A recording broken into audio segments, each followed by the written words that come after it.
Welcome to Nanak classes. दोस्तों, Nanak classes के YouTube channel पे आपका स्वागत है। आज है 31 अक्टूबर और 31 अक्टूबर 2025 के जितने भी most important Rajasthan current affairs के क्वेश्चन बनते हैं आज हम उनका डिस्कस करेंगे। पूरा वीडियो ध्यान से देखना और लास्ट में मैं आपसे क्वेश्चन पूछूंगा जिनके जवाब आपको कमेंट बॉक्स में देने हैं। आज हम चर्चा करेंगे हिंदू शरणार्थी विद्यार्थी कल्याण छात्रवृत्ति योजना, राज्य में विश्व का पहला गोपालन कॉरिडोर और देश में 8वें वेतन आयोग के अध्यक्ष नियुक्त। पूरी विस्तृत चर्चा करेंगे। आज 31 अक्टूबर एक विशेष दिन है। राष्ट्रीय एकता दिवस के रूप में हम बनाते हैं सरदार वल्लभ भाई पटेल के जन्म दिवस को। बहुत बहुत शुभकामनाएं सभी को 31 अक्टूबर राष्ट्रीय एकता दिवस की। और राष्ट्रीय एकता दिवस के साथ 31 अक्टूबर को आज एक पखवाड़ा भी बनाया जाएगा, साप्ताहिक प्रोग्राम भी सरकार के द्वारा किया जाएगा। तो डेली सुजस अपडेट के साथ ये रोज इस समय आपको क्लास मिल जाती है। तो करें स्टार्ट आज की क्लास। सभी प्यारे साथियों को प्यार भरा नमस्कार, गुड मॉर्निंग। एक बार सेशन को लाइक और शेयर कर दो। सबसे पहले कल हमने 30 अक्टूबर को क्या पढ़ा था? हमने पढ़ा था कि अक्टूबर 2025 तक राजस्थान सौर ऊर्जा के क्षेत्र में 34,555 मेगावाट सौर विद्युत क्षमता के साथ प्रथम स्थान पे है।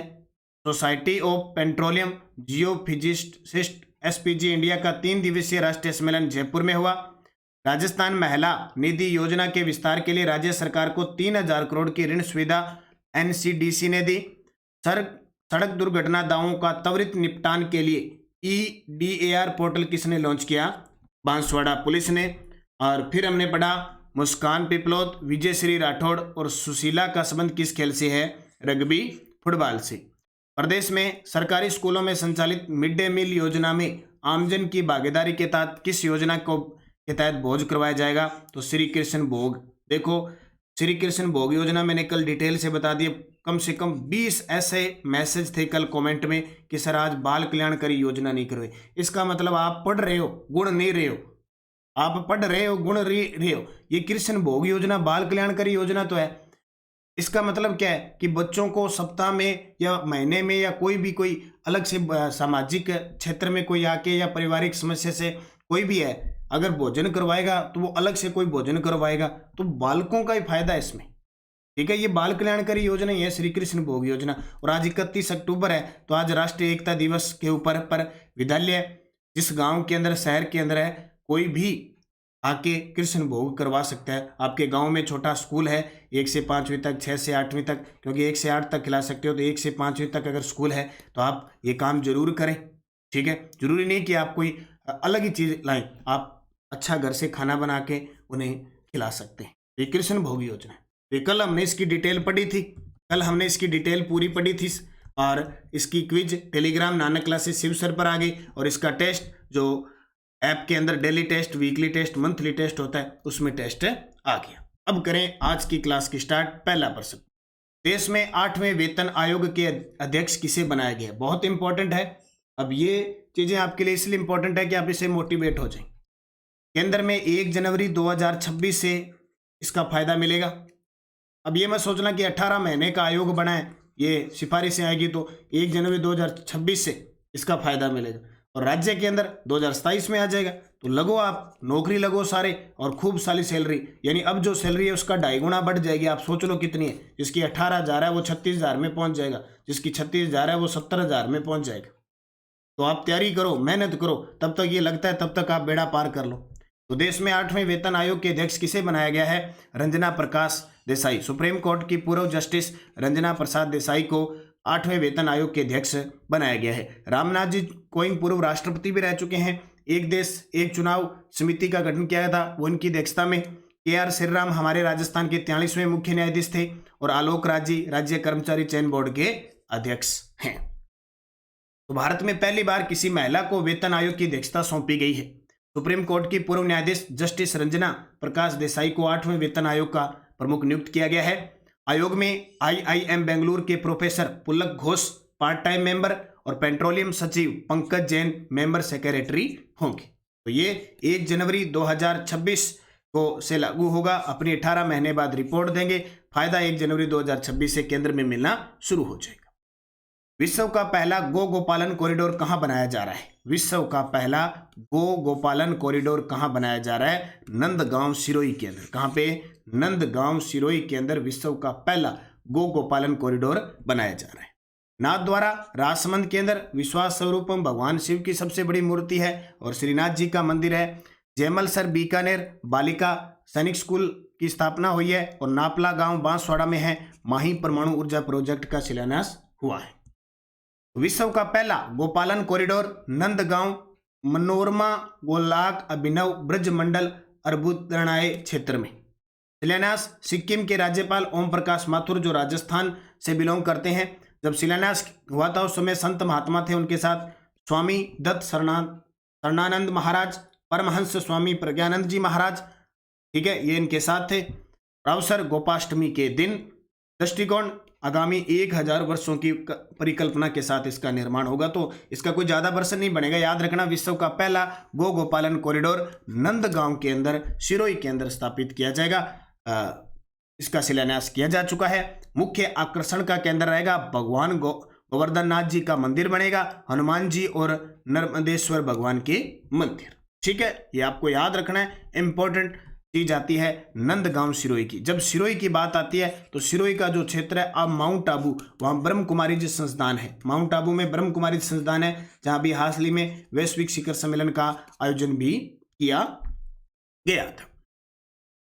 आगे देखिए, राजस्थान हाईकोर्ट में न्यायाधीश के रूप में जस्टिस अरुण मोगा को शपथ किसने दिलाई। अब कई चीजें ऐसी होती है कि करंट में प्रश्न आए ना आए, लेकिन बेसिक पॉलिटिकल की जानकारी मिल जाती है। अब 2 प्रश्न आते हैं कि हाईकोर्ट का मुख्य न्यायाधीश होता है, उसको नियुक्त कौन करता है? राष्ट्रपति, और शपथ दिलाता है राज्यपाल।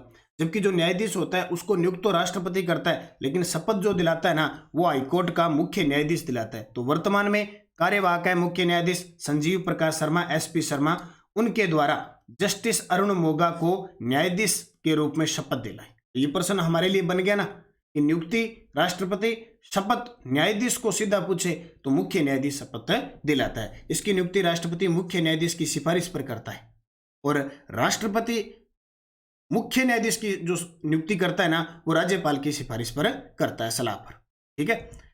राजस्थान हाईकोर्ट में जस्टिस अरुण मोगा ने 29 अक्टूबर 2025 को शपथ ली। दिल्ली से ट्रांसफर हुए हैं। शपथ कार्यवाहक मुख्य न्यायाधीश संजीव प्रकाश शर्मा ने दिलाई। शपथ के बाद अब न्यायाधीशों की संख्या 40 हो चुकी। प्रस्तावित कितनी है? अपने राजस्थान में स्वीकृत कितनी है? 50 न्यायाधीश होने चाहिए, 49 न्यायाधीश और 1 मुख्य न्यायाधीश, और अभी इसका मतलब 10 सीटें खाली पड़ी। नई दिल्ली में ऑल इंडिया इंस्टीट्यूट के 50वें दीक्षांत समारोह में लाइफ टाइम अचीवमेंट अवार्ड किसे प्रदान किया गया? नई दिल्ली में ऑल इंडिया इंस्टीट्यूट के 50वें दीक्षांत समारोह में लाइफ टाइम अचीवमेंट अवार्ड दिया गया प्रोफेसर D.K. भार्गव को। Professor D.K. भार्गव। रूमा देवी का नाम सुना है, बाड़मेर की है, हस्तशिल्प के क्षेत्र में, सामाजिक क्षेत्र में बहुत सारे अवार्ड ले चुकी। डॉक्टर नीलम यादव है, राष्ट्रीय शिक्षक पुरस्कार से सम्मानित, टपूकड़ा खेरथल तेजारा की। और डॉक्टर दीपा सिंह कौन है, ये आपको मैं बताऊंगा बूस्टर डोज में। देखो, नई दिल्ली में ऑल इंडिया इंस्टीट्यूट के 50वें दीक्षांत समारोह का हुआ आयोजन। इसमें प्रोफेसर D.K. भार्गव को लाइफ टाइम अचीवमेंट अवार्ड से सम्मानित किया। इन्हें सम्मान हमारे देश के केंद्रीय स्वास्थ्य व परिवार कल्याण मंत्री JP नड्डा ने दिया। Padmashri professor D.K. भार्गव के नाम गैस्ट्रो एंड्रोलॉजिकल विभाग में कई उपलब्धियां हैं। वे एम्स में गैस्ट्रो एंट्रोलॉजी विभाग के प्रोफेसर हैं और SMS मेडिकल कॉलेज की स्टूडेंट रह चुकी। दीपा सिंह कौन है? तो उदयपुर की दीपा सिंह को जयपुर में उप मुख्यमंत्री दिया कुमारी ने क्लिनिकल कोस्टमोलॉजी, मेडिकल लेजर और एस्थेटिक्स में उत्कृष्ट योगदान हेतु सम्मानित किया गया। अब ये प्रश्न कौन पढ़ेगा? ये प्रश्न जो RPSC की तैयारी कर रहे हैं ना, SI की, RS की, फर्स्ट ग्रेड, सेकंड ग्रेड, उन बच्चों के लिए ये याद रखना। राज्य कर्मचारी चयन बोर्ड के लिए प्रश्न नहीं। अब डेली की क्लास है तो क्वेश्चन सारे लेने पड़ेंगे। अब ये इंपॉर्टेंट है, जैसे राज्य कर्मचारी चयन बोर्ड के लिए ऐसे ये जो प्रश्न है ना, ये राज्य कर्मचारी चयन बोर्ड नहीं फिलहाल अभी नहीं पूछ रहा, RPSC पूछ रही है। तो RPSC वाले इन पे फोकस कर लिया करो। राज्य कर्मचारी चयन बोर्ड की कोई भर्ती देनी है, जैसे 3rd ग्रेड देनी है, कोई PTI 3rd ग्रेड देनी है, यानी 3600 ग्रेड पे से नीचे आपका, तो आप ऐसे प्रश्नों को सिर्फ देख लिया करो। बस वो कहते ना, बुलाती है पर जाने को नहीं, बस सिर्फ देखना है इसको, इसके पास नहीं गिरना, बस एक बार मोटा मोटा देख लिया, ठीक है। राजस्थान के प्रद्युमन यादव व देवांश सिंह का संबंध किस खेल से? अब ऐसे प्रश्न है ना, ये इनमें खिलाड़ी इंपॉर्टेंट हो जाते हैं। जरूरी नहीं कि पूरा ही इंपॉर्टेंट हो, लेकिन ये खिलाड़ी बहुत इंपॉर्टेंट है। प्रद्युमन यादव, देवांश सिंह, क्योंकि एग्जामिनर को तो क्या है, इतना करके छोड़ देगा। प्रद्युमन यादव का संबंध किस खेल से? ये तीरंदाज है। क्या है? तीरंदाजी। राजस्थान के प्रद्युम्न यादव और देवांश सिंह का संबंध तीरंदाजी से है। ये तस्वीर आप देख सकते हो, तो ये देवांश सिंह है और ये प्रद्युम्न यादव। क्या किया इन्होंने जो चर्चा में आ गई, तो जगतपुरा शूटिंग रेंज स्थित तीरंदाजी एरिना पर चल रहे एनटीपीसी नेशनल रैंकिंग तीरंदाजी टूर्नामेंट में सब जूनियर कंपाउंड बॉयज कैटेगरी के अंदर यानी पुरुष वर्ग के अंदर राजस्थान के प्रद्युम्न यादव ने स्वर्ण पदक जीता और देवांश सिंह ने ब्रॉन्ज मेडल जीता। बस दो ही बात याद रखियो, प्रद्युम्न यादव और देवांश सिंह दोनों तीरंदाजी है और प्रद्युम्न यादव स्वर्ण पदक जीते हो, देवांश सिंह ब्रॉन्ज मेडल जीते। आगरा में 18वीं सब जूनियर राष्ट्रीय रोल बॉल चैंपियनशिप में राजस्थान ने रजत पदक जीता। इस टीम के कप्तान कौन थे? अब कल हमारी भारतीय महिला टीम, बहुत बहुत बधाई, ऑस्ट्रेलिया को सेमीफाइनल में हराकर फाइनल में प्रवेश किया, एक बधाई के बाद। आगरा में 18वीं सब जूनियर राष्ट्रीय रोल बॉल चैंपियनशिप में राजस्थान ने रजत पदक जीता उत्तर प्रदेश को हराकर। इस टीम के कप्तान राघव शर्मा। महिपाल लोमलर, इन्हें अभी मथुरादास माथुर अवार्ड मिला क्रिकेट का। विजय श्री राठौड़, ये रग्बी फुटबॉल की खिलाड़ी है। खलील अहमद, ये क्रिकेटर। तो राघव शर्मा इस टीम के कप्तान। देखो भाई, आगरा यमुना नदी के किनारे उत्तर प्रदेश में है। 25 से 28 अक्टूबर तक आयोजित 18वीं सब जूनियर राष्ट्रीय रोल बॉल चैंपियनशिप में राजस्थान की बॉयज टीम ने रजत पदक जीता। फाइनल में राजस्थान मेजबान उत्तर प्रदेश से हार गया और कप्तान राघव शर्मा, मैंने पीछे ये बता दिया था कि राजस्थान उत्तर प्रदेश को हराकर नहीं, उत्तर प्रदेश से हारकर रजत पदक जीता। इसका मतलब मेजबान टीम उत्तर प्रदेश थी, उसने स्वर्ण पदक जीता। ये चैंपियनशिप उत्तर प्रदेश ने जीती, जबकि उप विजेता हमारी राजस्थान टीम ने। हिंदू शरणार्थी विद्यार्थी कल्याण छात्रवृत्ति योजना किस राज्य में शुरू की गई? मैं रोज एक विद्यार्थी कल्याणकारी योजना करूँ। हिंदू शरणार्थी, जल्द ही योजना पे काम चल रहा है। एक बड़ी शानदार छोटी सी बुक लेकर आएगी जिसमें सारी फ्लैगशिप योजना, जन कल्याणकारी योजना, बाल कल्याणकारी योजनाएं, अभिनव विकास की जितनी भी योजनाएं हैं वो सब मैं आपको योजनाएं पूरी डिटेल के साथ देने जा रहा हूं अगले 2-3 दिन।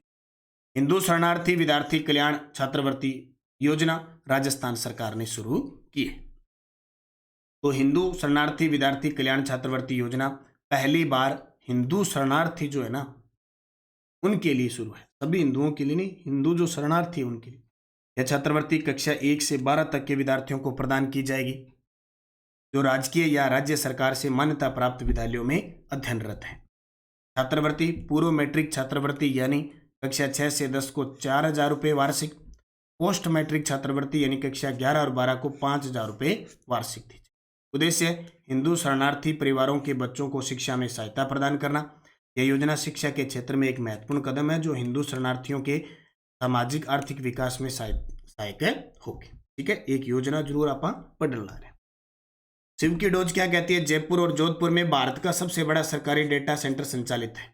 भारतीय निर्वाचन आयोग के द्वारा राजस्थान में 28 अक्टूबर से 7 फरवरी 2026 तक SIR विशेष गहन पुनरीक्षण प्रक्रिया शुरू कर दी है। आबू सौंप 440 को पौधा किस्म व कृषक अधिकार संरक्षण प्राधिकार ने मान्यता प्रदान की है। बालोतरा के सिवाना रिंग परिसर में यानी कॉम्प्लेक्स में महत्वपूर्ण रेयर अर्थ एलिमेंट्स के भंडार की खोज हुई है जो भारत का पहला हार्ड रॉक REE यानी रेयर अर्थ एलिमेंट्स ब्लॉक बन गया है।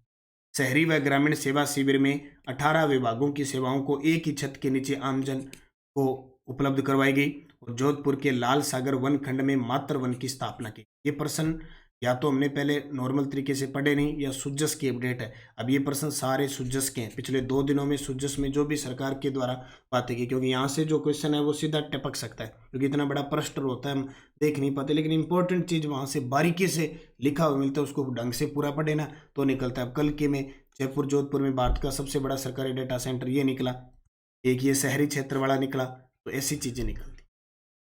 मुख्यमंत्री भजनलाल शर्मा ने विप्र फाउंडेशन द्वारा निर्मित Shri Parshuram Gyanpeeth centre for excellent and research का उद्घाटन जयपुर मानसरोवर के पास किया। ठीक है, जस्ट बुलेटिन ये देखो, राज्य सरकार गौ संरक्षण और संवर्धन के लिए प्रतिबद्ध है। गाय के लिए 50 रुपये प्रतिदिन और बछड़े के लिए 25 रुपये प्रतिदिन दे रही है, 270 दिन देगी। ये याद रखना। गोपाष्टमी पर प्रदेश के कल्याण और सुख समृद्धि की कामना की। और खेलों के सफल आयोजन से राजस्थानी मेजबानी की मिसाल कायम। 5वें खेलो इंडिया यूनिवर्सिटी गेम है वो 24 नवंबर से शुरू होने जा रहे हैं जयपुर सहित टोटल 7 शहरों के अंदर। और हर जिले में यूनिटी मार्च आयोजित होगा। 150वीं जयंती, सरदार वल्लभ भाई पटेल की 150वीं जयंती के अवसर पर देश को एकजुट करने के लिए हर जिले में यूनिटी मार्च आयोजित होगा। वर्ष 2047 तक राजस्थान विकसित राज्य बनेगा। ये पूरी डिटेल जो भी है मैं आपको पूरी डिटेल से बता चुका हूँ, तो अब पढ़ने की जरूरत नहीं है। टेलीग्राम ज्वाइन करना है ताकि आपको पीडीएफ लिंक कोई भी सूचना प्राप्त होती रहे। Answer of last video question था, देश का सबसे बड़ा ओरण भादरिया किस जिले में है? तो सही जवाब आपका जैसलमेर। ओरण क्या होता है? पवित्र उपवन भूमि। क्वेश्चन फॉर यू, मुस्कान पिपलोद, विजय श्री राठौड़, सुशीला का संबंध किस खेल से है? बैडमिंटन, कुश्ती, रग्बी, फुटबॉल, जूडो। सही जवाब आपको कमेंट बॉक्स में देना है। वेस्टे डोज परवन सिंचाई परियोजना झालावाड़ में है। काली तीर्थ सिंचाई परियोजना धौलपुर में है। लहासी सिंचाई परियोजना बारा में है। तकली सिंचाई परियोजना कोटा में है। और 20वीं पशुगणना 2019 के अनुसार राजस्थान की कुल पशुओं की संख्या में 1.66% की कमी आई है। और उम्मीद करता हूं कल आपने सिंचाई परियोजना और पशुधन का टॉपिक पढ़ लिया है। जरूर फॉलो करना भाई, आपके काम की चीज है। अब 5% आरपीएससी असिस्टेंट इंजीनियरिंग एग्जाम। जेके लक्ष्मी सीमेंट लिमिटेड कहाँ स्थित है? बिनानी सीमेंट लिमिटेड कहाँ स्थित है? मंगलम सीमेंट कहाँ स्थित है? हिंदुस्तान सीमेंट कहाँ स्थित है? और 1952 के राजस्थान राज्य विधानसभा निर्वाचन में राम राज्य परिषद द्वारा कितने स्थानों पर जीत प्राप्त की? अब आज का टॉपिक रह गया उद्योग पढ़ लो। अब सारा नहीं पढ़ा जाता है तो आप सीमेंट उद्योग पढ़ लो। सिर्फ सीमेंट उद्योग को ऐसा पढ़ो कि सीमेंट उद्योग का कोई भी प्रश्न आ जाए, कोई कारखाना आपका गलत नहीं हो। प्लस आज आप पढ़ लेना विधानसभा। पॉलिटिकल में क्या पढ़ लेना? बड़ी गहराई से पढ़ लेना विधानसभा। पॉलिटिकल की बहुत अच्छी अच्छी बुक आती है। एक राहुल चौधरी सर की बुक आती है भारतीय राजव्यवस्था, राजस्थान राजव्यवस्था, बहुत शानदार है। मतलब मैटर बहुत अच्छा है और इतना आसानी से आप पढ़ सकते हो कि आपकी याद रहेगा। तो विधानसभा आज आपको पॉलिटिकल में पढ़नी है। उद्योग सारा पढ़ो तो सीमेंट उद्योग खास करके पढ़ लेना।